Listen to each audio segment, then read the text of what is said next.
kira-kira ada nggak Pak teknik closing yang mudah dipahami supaya nggak salah dalam menjalankannya? Oke, teknik closing nih Bapak Ibu ya.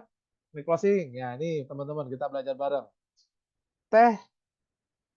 Teknik closing. Nah, Bapak Ibu. Saya biasanya ini saya belajar dari Pak Roy. Oh ya Pak Roy, Pak Adi keren-keren. Ya. Jadi Bapak Ibu, saya ajak nih. Ya, saya ajak biasanya satu, saya pakai framing. Bapak Ibu boleh tonton framing ini di YouTube Basri Susanto ya. Judulnya framing. Ya, framing itu adalah cara untuk memulai percakapan baik sama orang yang tidak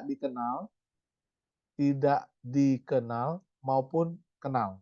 Ini caranya, Bapak Ibu ya. Nah, kedua Bapak Ibu, saya akan minta pendapat atau sharing atau tukar pikiran. Ya, tidak mengajak atau tidak prospek. Ini saya Bapak Ibu ya, ini cara saya. Jadi saya selalu ngobrol sama orang, bro, boleh nggak minta waktu sebentar? Jadi saya mulai dari framing ya. Halo bro, halo Pak, halo Bu, kenalin saya Basri. Jadi framing itu kenalan dulu. Tujuan saya datang ke sini itu pengen survei, pengen minta pendapat. Nah, yang kedua tuh. Yang ketiga, Bapak Ibu jangan khawatir ya. Saya bukan sales, jadi saya tidak akan jualan apapun. Sehingga Bapak Ibu tidak perlu beli apa-apapun dari saya. Jadi saya cuma pengen tukar pendapat. Dan Bapak Ibu, kalau saya cerita lebih dari 15 menit, Bapak Ibu boleh suruh saya pergi. Oke Bapak Ibu? Nah, biasanya saya pakai itu. Nah, cara itu Bapak Ibu boleh belajar di framing. Ya. Lalu setelah itu saya mulai cerita. Saya mulai cerita sama dia. Ya. Nih, saya ada perusahaan. Nah, gitu. Saya ada aplikasi atau perusahaan boleh. Ya, perusahaan. Karena kalau aplikasi perusahaan, kadang-kadang aplikasi orang suka negatif karena kan banyak aplikasi yang scam, ya. Tapi sekarang udah oke kok Bapak Ibu, udah banyak tim-tim kita juga pakai istilah aplikasi aman-aman aja. Yang penting PD-nya harus ada. Ya, saya ada aplikasi atau perusahaan yang bergerak di bidang perdagangan. Yang bergerak di bidang perdagangan, ya. Di mana, di mana setiap pembelinya diberikan uang terlebih dahulu setiap bulan, baru kemudian diwajibkan belanja setiap bulan.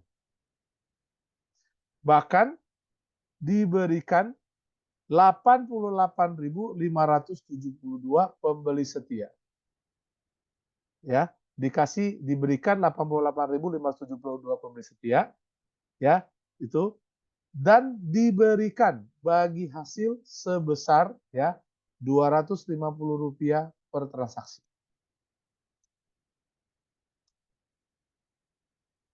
Nah, saya masuk ke pertanyaan ya.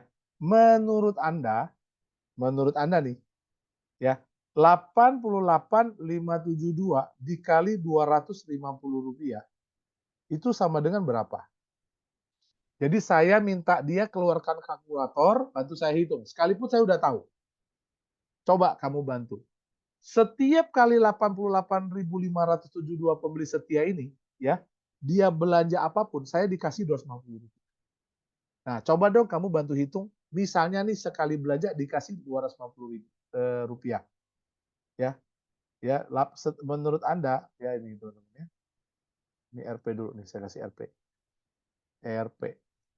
Ya, sama dengan berapa? Saya tanya dia gitu Bapak Ibu. Nanti dia akan hitung, ambil kalkulator, ya pakai handphone minimal. Ini sama dengan 22 juta per bulan. Nah ini Bapak Ibu, saya cerita seperti ini. Ya, dan saya kebetulan sudah punya 14 cabang. Saya tunjukin akun saya Bapak Ibu. Saya udah join 14 cabang. Kalau Bapak Ibu sudah join 5 cabang, saya udah join 5 cabang. Bayangin, kalau saya satu cabang aja 22 juta per bulan, kalau punya 5 cabang, 100 juta per bulan. Gitu. Ya. Kalau ada aplikasi sebegini keren, Bapak Ibu mau tahu lebih jelas? Nah, Bapak Ibu boleh undang dia ke Zoom atau Bapak Ibu ajak dia ke HK. Nanti ketua HK yang bantu jelasin. Ya. Nah, di ketua HK itu Bapak Ibu mereka ada list WD. Bapak Ibu boleh lihat. Setiap hari ada yang WD, Bapak Ibu. Setiap hari ada yang WD. Ya. Nah, itu. Nanti di akhir ini jam berapa? Kalau ada waktu saya jelasin Bapak Ibu. Saya boleh bacain ke Bapak Ibu. Hari ini aja udah orang WD berapa? Oh, tinggal 4 menit. Ya, seperti itu ya, Pak. Ini cara saya yang sederhana.